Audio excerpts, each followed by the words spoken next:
I'm Harley, and I'm 33 years old. I'm someone who never really had a dramatic or crazy life. Things were going pretty well for me until this crap, and to think that this all happened in 1 year is wild. So earlier in the year, my mother-in-law, Geraldine, was very excited to host a retirement party for my father-in-law, Robert. Everyone was so excited, and my mother-in-law was being a bit nitpicky about everything, getting on everyone's case and demanding that everyone does everything perfectly. She was a bit of a perfectionist, and everyone would get annoyed with her every now and then.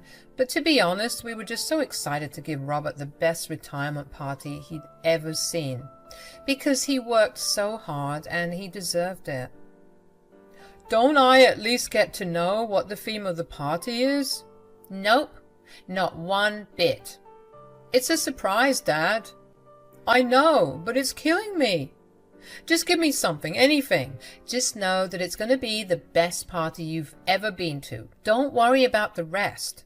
Now, my husband Dane and I were involved in the planning too, but honestly, I was just there for the free food and to support my husband. Dane's dad, Robert, was a cool guy, and I didn't mind helping make his retirement party special. But as the planning went on, working with Geraldine got more and more stressful. She was on everyone's case about the decorations, the food, the guest list, you name it. Dane, didn't I tell you to get the terracotta streamers? That's what I did. No, this is orange, not terracotta. You're going to ruin everything. I'm sure it'll be fine. It's going to be pretty dark, so... Did I ask you? Oh, I guess not. Exactly, so shut your trap. Mom, don't be an ass. And don't be an idiot. You're making it really hard to work with you, you know? Well, maybe if you listened to me, I wouldn't have to be like this. Geraldine was getting on everyone's nerves, and some friends and family members dropped out of the event planning just because of how awful she was being. This just made Geraldine hound down on us, me and Dane, even more. Obviously, Dane and I couldn't drop out of organizing the event because, well, we loved Robert and we felt like it was going a bit too far, leaving Geraldine with no one to help her. So we decided to fug it out and deal with her BS. I know that retiring is a big thing, but did it really need a team of 20 people to put everything together? Geraldine was being extra, as always, with her planning, having unnecessary 2-hour meetings for things that could have been sent in an email. I know we all hate when that happens, but Dane and I stuck through it, of course, for the sake of Robert. One day, we were having one of her unnecessary meetings when I got a call from my dad, Maurice. Now, a little background about my dad. He was the kindest, sweetest, most charming person I had ever met, and I loved him with all my heart. He was a single father who decided to stick around for his kid. I know you don't hear that often, but trust me, there are some dads who would do that for their kids. So when my dad called me and said he needed to speak to me about something serious, I was ready to drop everything and leave because he didn't sound too good on the phone. I don't want to alarm you or bother you even. You could never bother me, Dad. What's going on? I need to talk to you. It's quite urgent and I don't know what to do. I'm on my way. I interrupted Geraldine in her meeting to tell her and Dane that I had to go see what my dad needed, and this pissed Geraldine off. She started yelling at me. This is so unprofessional. Why are you always so lazy? Every time I come here, you don't want to work. Don't you want your father-in-law to have the best party ever? Of course I do. But I have a father I have to get to. He needs me too. I'm sick of your excuses, Harley. Tired of her BS, I snapped back. Yeah? Well, I'm sick of you treating this like you're planning the Queen's Jubilee. Excuse me? You always have these unnecessary meetings. We discussed what we needed to discuss 2 hours ago. Yet here you still are, stressing us out because you're a perfectionist. Oh boy, that's when she really let me have it. She was shouting at me, calling me all sorts of names, and out of respect, I did my best to contain myself while also trying to explain that I was concerned about my dad. Dane was telling his mom to calm down, but she just started yelling at him too, saying some things I never thought a mom would say to their kid, and that's when I said, "Forget this, I'm leaving. Take me out of the group if you want to." I slammed the door behind me, and I could still hear Dane and Geraldine arguing when I was getting in my car. I drove as fast as I could, feeling this sinking feeling in my stomach. I didn't know why, but my gut was telling me that I was about to get some horrible, horrible news. When I got to his place, I found him in tears, and this instantly broke my heart. In my 33 years of living, I had never seen that man cry, so I knew that this was something serious. "I'm dying, Harley. They told me that I'm dying." He said that the doctors told him he had lung cancer, and that he had 2 to 3 months left to live, if that. It felt like my whole world was crashing down. How could this even happen? I told him to tell me everything he knew, and he went on to say that one day he wasn't feeling well, but he was putting off going to the hospital until it was getting hard for him to breathe. When he went to the doctor, they told him that they found that he had lung cancer. I didn't even know what to say. My rock was on the verge of dying, and I racked my brain for every possible solution I could think of just to help him in any way I could, because I couldn't imagine a world without him. We both broke down and cried in each other's arms that day. I didn't know how else to feel. I didn't think that anything like this would happen. It turns out my dad had a pretty weak immune system, which is why they didn't give him long to live. I spent the rest of the day just hanging out with him, spending time laughing and crying and reminiscing on the good times. When I got home late in the evening, I was met with Geraldine, who was still very pissed. Apparently she expected me to come back home 4 hours earlier. Whoops. Because I was already feeling sensitive considering the horrible news I got earlier, I just broke down. Dane immediately came up to me and asked me what was wrong, and I told him the news. "What's going on, babe?" "It's about my dad. He's sick." "Oh, Harley, I'm so sorry. What happened?" "Oh, come on, Harley. People get sick all the time. It's not the end of the world." "Geraldine, this is serious. My dad has lung cancer, and the doctors say he doesn't have much time left." "Well, I don't see why we need to make such a big deal out of it. People survive cancer all the time." "Mom! Show some damn compassion. This is Harley's father we're talking about." "That was such a rotten thing to say." "Maybe, but it's true. We have more pressing matters now. Besides, haven't you heard those stories where the doctors say some crap like, 'You have 2 weeks left to live,' but the person survives? All I'm saying is, don't believe everything that you hear." "Mom, this is not the time for your bullcrap. Show some empathy." "I won't be yelled at by my own son." "Well, maybe it's time you left. Harley's going through hell, and we don't need your negativity right now." I should have known a wuss like you would take her side. Whatever. You two are useless anyway. I'm leaving." In the following weeks, Geraldine slipped back into our lives like a shadow, never acknowledging the hurtful words she had said to me during such a vulnerable moment. She went back to her usual meddling and micromanaging as if nothing had happened. Typical Geraldine. Then one day, Dane and I received a call from Dad. His voice trembled as he explained that things were getting worse, urging us to meet him at the hospital. Panic set in, of course, and Dane and I rushed to his side, and when we arrived, the sight of my father, frail and connected to all these thingamybobs and tubes, made me so scared. The doctors were baffled as well, wondering why my dad had declined so quickly, and their uncertainty only made things worse for me and Dane. Dad, weak but still trying to reassure me, struggled to speak. The tears were just streaming down my face uncontrollably. I clung to every moment, fearing it could be our last. The medical staff advised us to not speak to him as much as he needed to rest, so Dane and I stayed by his side, crying in silence. We ignored Geraldine's calls, and even after we told her that we were at the hospital with my father, she continued to call and bother us. Those weeks at the hospital were like a never-ending roller coaster, and every day felt like a mix of emotions. My dad was hanging on to life, and I was caught between the reality of losing him and the stupid stress of the retirement party. It was a juggling act of emotions, one moment crying in the hospital room and the next putting on a fake smile for Geraldine's sake. Obviously, my involvement in the planning was dropping, and Geraldine's anger only grew. She just couldn't comprehend that my world was falling apart. I've honestly never met someone more cruel. I didn't have the energy for her perfectionist whims, and some days I just didn't hide it at all. This wasn't about decorations or party favors. It was about watching my dad slip away. Then finally the day of Robert's retirement party came.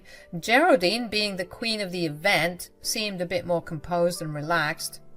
It was showtime for her stupid, redundant planning, and everyone was feeling the excitement except me. While they were setting up the champagne and some last-minute decorations for Robert, I was thinking about my dad. Of course, Geraldine gave me crap for how I was acting. She expected me to be the life of the party and to match her enthusiasm. If only she knew the struggle of keeping up appearances when your world is falling apart. Dane tried to stand up for me, and bless his heart, but every defense was met with a verbal attack from his mom. It was like a bad dream, caught between the surreal celebration and the painful reality of my dad's deteriorating health. I felt like an actress on a stage playing a role and smiling for the audience while crying behind the scenes. Then this bad dream turned into a full-blown nightmare. The night took a dark turn when the hospital called saying things didn't look good for my dad. They wanted me there to say goodbye, using that machine thingy, the ventilator, to keep him going, because without it, he might have been gone sooner.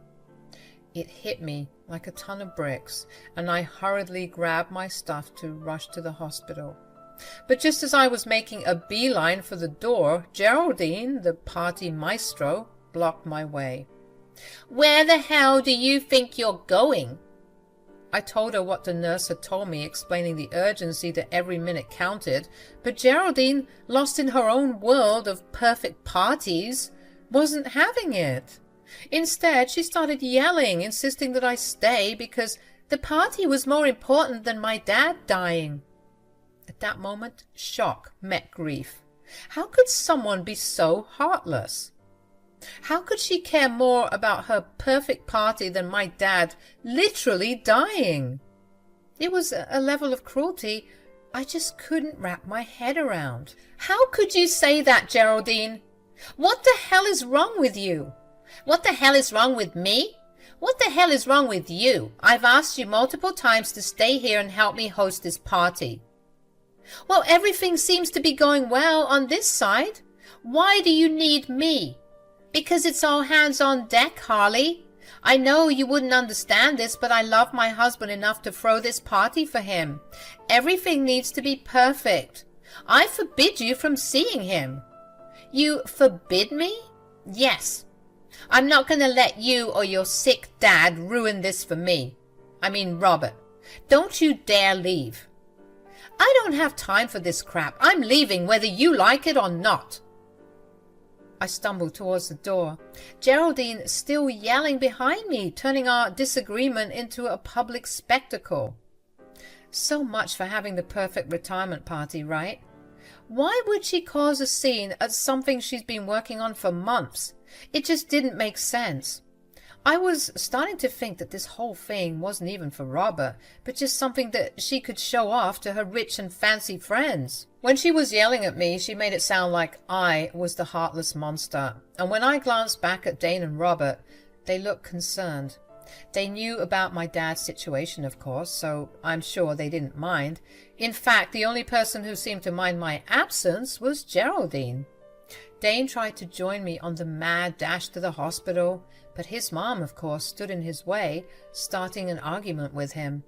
Time wasn't on my side, so I couldn't wait for them to sort things out. I needed to get to my dad ASAP.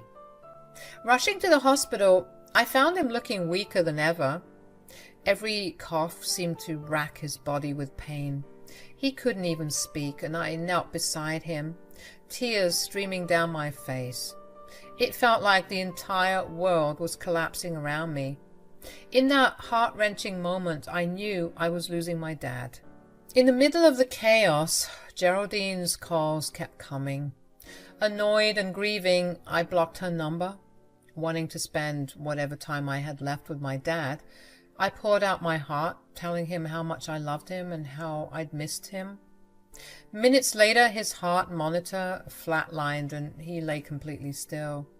My dad was gone, leaving an emptiness that seemed impossible to fill. I couldn't stop crying. As I grieved, someone touched my shoulder. It was Dane, who had finally made it. He was crying too, and he held me close, whispering apologies for everything. After the nurses solemnly came in to retrieve my father's lifeless body, Dane and I had no choice but to step outside. The sorrow that had gripped me now twisted into a fiery anger. I seethed at the thought that Geraldine's relentless pursuit of her perfect party had robbed me of precious moments with my dying dad. Expressing my frustration to Dane, he admitted he was just as pissed with his mom for her thoughtless actions. As we sat in the hospital, waiting to gather my dad's belongings, a surprise visit unfolded. Both Robert and Geraldine showed up, seemingly to pay their respects. Robert, of course, looked sad, but Geraldine just looked pissed as usual. A bit too little too late, Geraldine. "Harley, why didn't you tell me that this was the situation? I didn't know it was this bad." "Yeah, well, I was kind of pinched for time and I didn't want to ruin your beautiful party." "It was already ruined when you decided to leave." "Geraldine, stop it! You've been so insufferable lately. If I knew that this was happening, I would have cancelled the party altogether." Uh-oh. That didn't sit well with Geraldine. She began complaining about the time it took to sort everything out, and the tension escalated into a full-blown argument. I had always sworn I wouldn't be one of those annoying, dramatic people who fight in public. Yet, here we were, caught up in a scene that felt straight out of a soap opera. I couldn't help but notice the curious glances from onlookers as our family drama unfolded in the hospital corridor. "You think the whole world revolves around you, huh? Morris just died, Mom. What is wrong with you?" Geraldine went off on Dane as usual, throwing names and questioning his worth. Finally, he had enough of her verbal crap. He straight up told her he was done with her and didn't want her in his life anymore. Robert tried to step in, but Dane stood his ground. He made it clear Geraldine wasn't welcome, and it'd be better if she left. She probably thought he would let things slide and that he was being dramatic, but Dane wasn't having any of it. I was also surprised by how serious he was. He firmly pointed towards the exit and she stormed out of the hospital. And then the unexpected happened. On her way home, apparently, Geraldine got into a serious car crash. Turns out she was speeding and not paying attention, resulting in a nasty collision with another car. Dane and I only found out later in the night as we had left the hospital and were getting ready to plan my dad's funeral. We had planned to spend the rest of the night just grieving and taking things easy when Robert called us with the news. "You guys need to come to the hospital quickly. I'm on my way right now. The paramedics were saying that she's broken a lot of bones. One of her ribs punctured her lungs, and they're saying it looks like she doesn't have much time. Please, hurry." We cut the call and we were just trying to wrap our heads around what was happening. This was a lot to take in. I mean, I literally just said goodbye to my dad earlier in the day, and now this? It was all so crazy. I got up, getting ready to do what Robert said, and when I saw that Dane wasn't even getting up, I looked at him, confused. "I'm not going to the hospital, Harl, and you shouldn't either." "What? Didn't you hear your dad? Your mom might not make it." "Doesn't matter to me. She's always treated me like crap. Why should I care if she's dying?" "I know you two have had your issues, and I know today wasn't easy, but Dane..." "I'm being serious, Harley. I don't want to see that woman. It sounds crazy to say, but he was being serious. He didn't care about his mother anymore. He said she was already dead to him, and he meant it. Cold, right? I tried getting him to come with me, but he just wouldn't budge. So I had to leave him at home like he wanted and made my way to the hospital. When I got inside, I dashed straight to the emergency room where Robert and Geraldine were. Geraldine looked like a complete wreck, wrapped up head to toe in bandages, tied up to all these tubes. I'm not going to lie, it was really triggering considering my dad looked a bit like that not too long ago. I felt heavy, and being in that environment was not good for me. What made matters worse is that she wasn't her usual bitter and pissy self. I had never seen her act like this. She was frantic, and she looked like a hurt, lost puppy. Understandable, given the pain she must have been in. But it was just odd to see her mask slip because she clearly wasn't expecting this. When she spotted me, she burst into tears. "Oh, thank God you're here!" Thank God? Yeah, she was really scared. "I don't want to die. Oh God, Robert, please, I'm so sorry for everything. I don't want to die. Please, I promise to do better. I promise I'll be less of a nuisance." "Shh, my love, just rest. It will all be okay." "Oh my God, where's Dane?" The whole situation felt like I was stuck in some family drama I never signed up for, because now I had to be the one to break the news to them that their son was not coming. This revelation hit Geraldine like a ton of bricks, and Robert just looked hurt. "Really? I thought he was parking the car or something." "Nope. I tried to get him to come, but he said he was being serious earlier when he said that he no longer wanted to be in Geraldine's life." "What? How could he say something like that? Call him!" Robert tried to call Dane, but he kept rejecting the calls. That's when Geraldine realized that she had lost her son, and she didn't have any time left to get him back.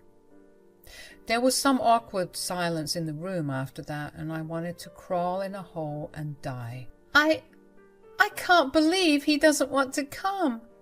He's being dramatic, right? How could he not want to see me?" "Well, I mean, you were mean to him." "But that's no excuse. I'm his mother. He's supposed to come to see me." "Well, Geraldine, I hate to say it, what with your condition and all, but you're not a nice person." "Excuse me?" "Holly, this is not the time or the place." By the looks of things, we don't have much time left. So when am I going to get the chance to say this? "Robert, I want her out of here." "Don't worry, I'll leave, but not before saying this. You have made the past couple of months a living hell for me. I've been trying to see my sick and dying father, and you tried to prevent that from happening. I hate to say it, but this just sounds like some good old-fashioned karma." "What the hell are you getting at?" "You tried to keep me from seeing my own dad today. What makes you think you deserve to see your own son before you die?" "What? How dare you? Why, you're crazy if you're thinking I deserve this." "I don't think. I know you deserve this. You're an awful parent, and you don't deserve the love you get from your husband and your son. But now it's too late to love you again. And you did this to yourself." Geraldine was starting to feel like her normal self in that moment, I guess, because she started yelling at me as best she could and telling me to get out. I had no choice but to leave her and Robert behind, going back home to find my husband, who seemed to be more upset at my father's passing than his own mother's condition in hospital. Then, at 3 a.m., the news hit us. Geraldine had passed away from her complications. Robert called me to break the news, knowing that Dane probably wouldn't answer the call. Honestly, the whole situation was pathetic and sad. Do you know how awful you have to have your own kid refuse to see you when you're dying? I know she must have felt like absolute crap, and not just from the broken bones, but from knowing that she didn't have her son by her side on her own deathbed.